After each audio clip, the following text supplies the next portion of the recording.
उत्तर प्रदेश के पूर्व मुख्यमंत्री और विपक्ष के नेता अखिलेश यादव ने मीट व्यापारियों के साथ हुई घटना के पीड़ितों को आर्थिक सहायता के रूप में 1-1 लाख रुपए की राशि भेजी। यह राशि लेकर शुक्रवार को समाजवादी पार्टी के वरिष्ठ नेता और सांसद रामजीलाल सुमन अलीगढ़ पहुंचे। अलीगढ़ में उन्होंने चारों मीट व्यापारियों से मुलाकात की तथा उनका हाल चाल जाना और उन्हें हर संभव मदद देने का भरोसा भी दिलाया। इसके बाद इन सभी को अखिलेश यादव द्वारा भेजा गया 1-1 लाख रुपए का चेक सौंपा गया। इस अवसर पर रामजीलाल सुमन ने मीडिया से भी बातचीत की। उन्होंने कहा कि यह जिम्मेदारी सरकार की बनती है कि पीड़ितों की आर्थिक रूप से मदद की जाए। इसके लिए सरकार के पास एक कोष होता है, उस कोष का उपयोग सरकार अपने दोस्तों को मदद पहुंचाने में कर रही है। रामजीलाल सुमन ने कहा कि देश में सबसे ज़्यादा कट्टीगर हिंदुओं के चल रहे हैं, जबकि उंगलियां मुसलमानों पर उठाई जाती हैं। उन्होंने कहा कि भारतीय जनता पार्टी ने 250 करोड़ रुपए का चंदा मीट व्यापारियों से लिया था।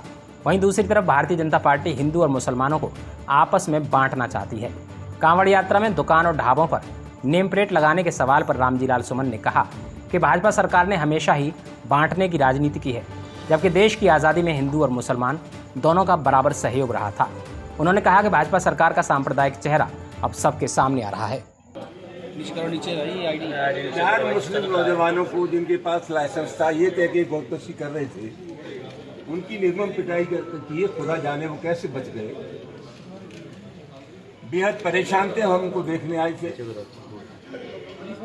और जब ये निश्चित हो गया, सुनिश्चित हो गया जांच से कि वो गौकश नहीं थे और वो जो गोश्त था वो गाय का नहीं था, जिस तरह की घटना ये हुई है बहुत दुखद। और मैं ऐसा मानता हूं कि न सिर्फ अलीगढ़ में, पूरे हिंदुस्तान में इन्होंने एक जाल बिछा रखा है कि गौकशी के नाम पर लोग चौथ वसूली करते हैं और जहाँ की इन्हें दिक्कत होती है तो लोगों के साथ अभद्र व्यवहार करते हैं। उस घटना को बढ़ा चढ़ा करके प्रचारित करते हैं कि लोग गौकशी कर देती है। बहुत ही गलत बात है। जिस तरह से लोगों को पीटा गया, सब लोग देखने आए थे और हमको ये लगा कि लोग देखने तो आए हैं, लेकिन इंसानियत का फर्ज ये है कि इनकी इमदाद की जाए, मदद की जाए। मैं निश्चित रूप से कह सकता हूं कि ये काम सरकार का था।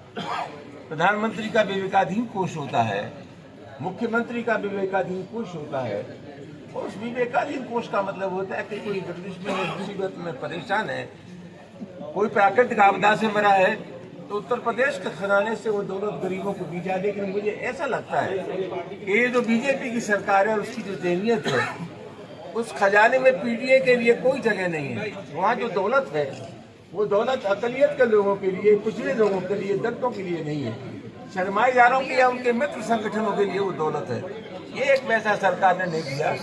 मैं समाजवादी पार्टी के राष्ट्रीय अध्यक्ष श्री अखिलेश यादव जी को धन्यवाद देता हूँ कि मैंने जब मैं आकर के हालात बताए उनको, तो उन्होंने बहुत उदार हृदय से ये 1-1 लाख रुपया सब लोगों को चेक दिया है। और माफ करना, इस पत्रकार वार्ता के दौरान रामजीलाल सुमन ने भारतीय जनता पार्टी और उसके नेताओं को जमकर घेरा। इस दौरान उनके साथ जिला अध्यक्ष लक्ष्मी धनगर तथा महानगर अध्यक्ष अब्दुल हमीद घोषी समेत पार्टी के सैकड़ों कार्यकर्ता मौजूद रहे। आर निधि न्यूज़ के लिए अक्षय गुप्ता की रिपोर्ट।